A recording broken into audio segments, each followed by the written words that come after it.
CEO, senior executive, or executive leader that's struggling with working around the clock, leaving little time for you, your health, your family, or those you care about most? How about challenges with hiring and retaining top talent? Or what about ownership and reaching your business goals? Big gaps in communication resulting in micromanaging, missed deadlines, and missed opportunities. And finally, the business results are stagnant or limited.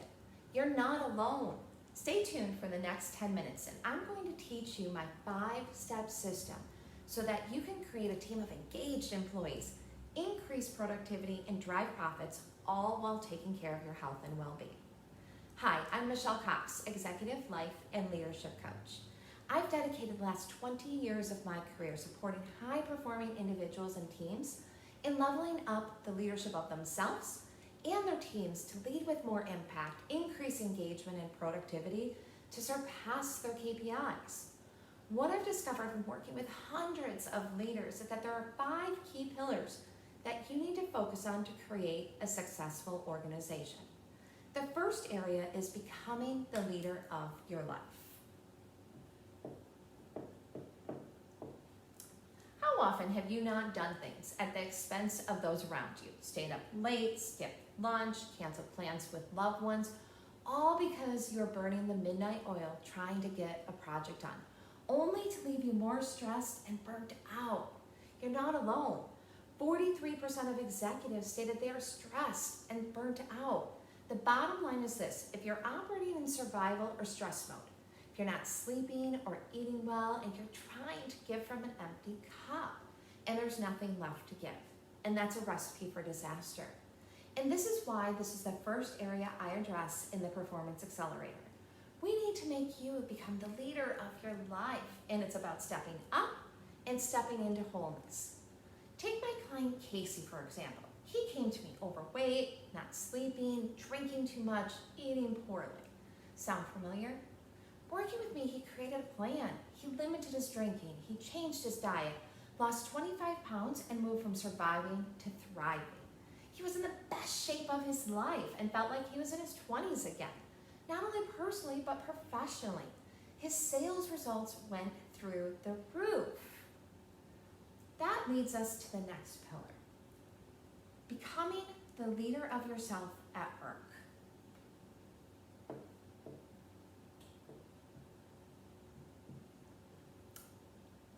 Your team is a reflection of you. When is the last time you received feedback, the real feedback, on how you're supporting and leading your team from the people that you're actually leading? Do you know your blind spots, your weaknesses that are impacting your team's ability to perform at their highest and best? Or how about how to leverage what people consider your superpowers? The majority of leaders don't know this. In fact, according to Forbes, business executives' 3rd greatest challenge is leadership. And this is why we must create self-awareness. You have to do this as a leader. We create self-awareness to identify your strengths, your opportunities, who you are at the core as leader, and what expectations you have of yourself and your team.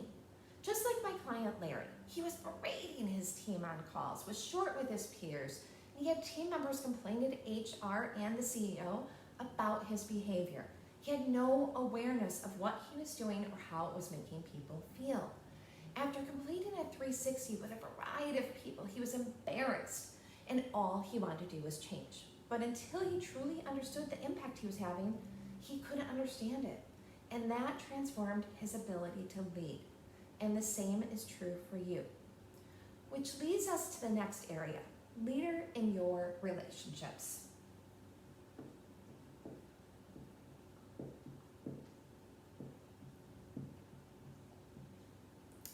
How many times have you not spoken up when you should have? Allowed an employee to become a cancer on your team? Not known who your employees are and what drives them? Being in a healthy relationship with your boss, your employees, your team, even your clients, is the cornerstone of building a healthy culture. When you're in relationship with those around you, you build trust. And with that trust, employees will not only share openly with you, they'll want you to win. But in today's workplace, almost 1 in 3 employees don't trust their employers. That's pretty alarming, isn't it? Yet we know employees who feel their voices heard are 5 times more likely to feel empowered to perform their best at work. Which means you must learn how to ensure your employees are seen, heard, acknowledged. And when you win, the organization wins.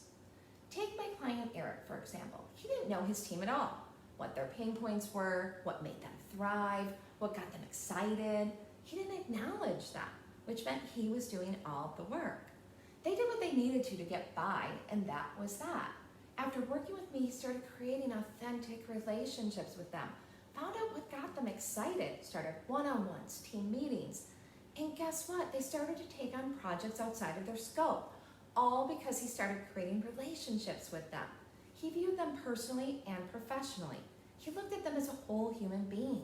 And when you do that, it's life-changing for the organization. That brings us to the next pillar, leader in your organization.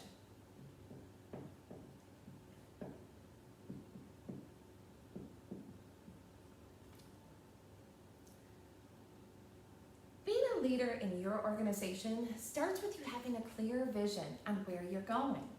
What are the results, the entire business that you're after? What's the plan to get there? Who to leverage, and so on. When you start with some altitude and with the entire team in mind, you have the opportunity to leverage everyone within your team to achieve those results. In fact, highly engaged teams show 21% greater profitability. And this is why we're going to create the plan on where your team is going, what the end objective is that you're truly looking to accomplish, what actions they can take to get there, and who they can leverage along the way. Just like my client Jeff, he came to me and he was doing everything within his organization. Sales and marketing, operations, human resources, finances. Working with me, he created the actual vision, the big vision. And when he started sharing that vision with his entire organization, they wanted in, they wanted to be part of it. And when you do that, it's a game changer for your entire team and organization. And finally, that brings us to being a leader with your employees.